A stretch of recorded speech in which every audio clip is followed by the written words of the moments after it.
I want to welcome you back to our Stitch in Time series. Today we're going to be taking our reading from the book of Colossians chapter 3. And the last time that we were together, we were talking about two passages. One from the book of Hebrews chapter 10, where it told us that we should consider one another in order to provoke one another to love and good works. This word consider, has the idea of to carefully or attentively perceive, set your mind upon, understand. So it basically is telling us, people need us to focus on them that we might help them and provoke them to love and good works. I just want to mention that this word consider is the same word that's used in Hebrews chapter 3 when it tells us to consider Jesus, the apostle and high priest of our confession.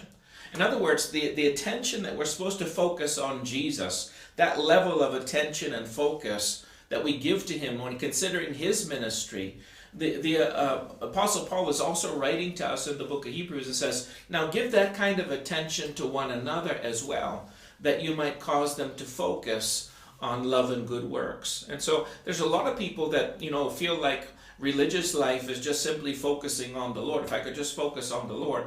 Well, the Lord wants us to focus on him, but he also wants us to focus on one another.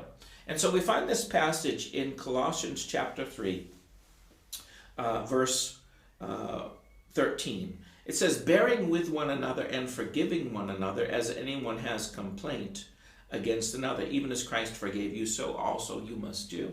Now, it's interesting that this word, which is translated forbear with one another, some translations say bearing with one another, and people have the idea, okay, well, I'm just going to put up with other believers. But actually, the Greek word actually has the idea to hold oneself up against one another.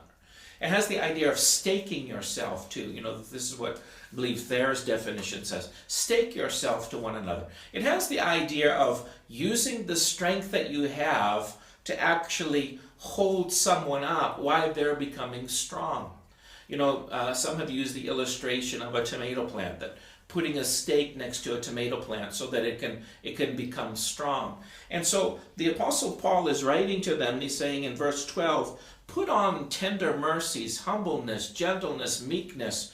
Put on these qualities so that you can stake yourselves to other believers.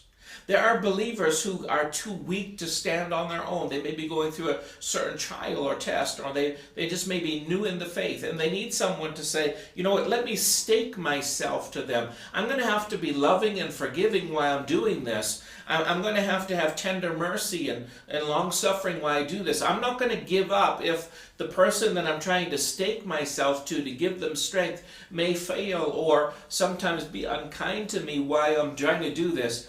I realize that God is asking me to do this. This is a vertical assignment from the Lord. And when we do this, we may be carrying a cross as we're doing it. When we take a personal interest in other people, one day they will be eternally thankful for the fact that we have staked ourselves to them. I think it's unfortunate that many of us have existed in church life where no one has really staked themselves to our lives.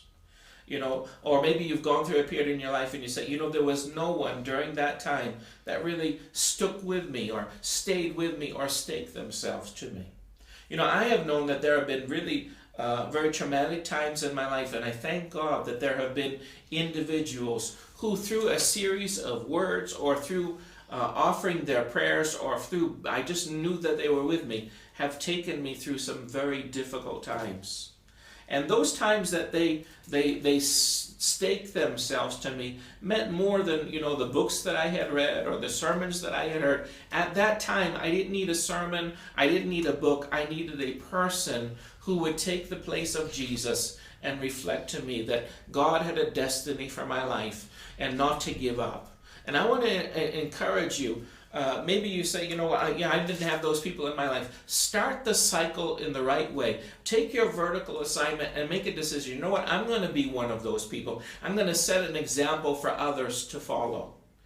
I remember years ago in the ministry when I was, really down and contemplating quitting. There was a person who came to me and said, I'm standing with you. I believe in you. I'm praying for you. I will stand with you while God fixes whatever he needs to fix. And I remember it was like putting wind back into my sails to have just an individual say, I believe in you. You have a destiny in God. Because sometimes we all are tempted to think our destiny has been lost. Maybe the plan of God has been destroyed in our life. Maybe the mistake that we've made is too big, and we need someone to stake themselves and to say, God is not done with you yet. God will perfect those things that concern you, and I'm standing with you, and I'm praying for you, and I'm a listening ear, and I may be, arms around you if you need me. I'm with you during this time. May God richly bless you, and may you find that person or persons throughout your life. Have an eye keen to consider that not only may I stir one another up to love and good works, maybe someone needs me to stake myself to them at this moment in time. May God richly bless you. Look forward to being together with you our next time in A Stitch in Time.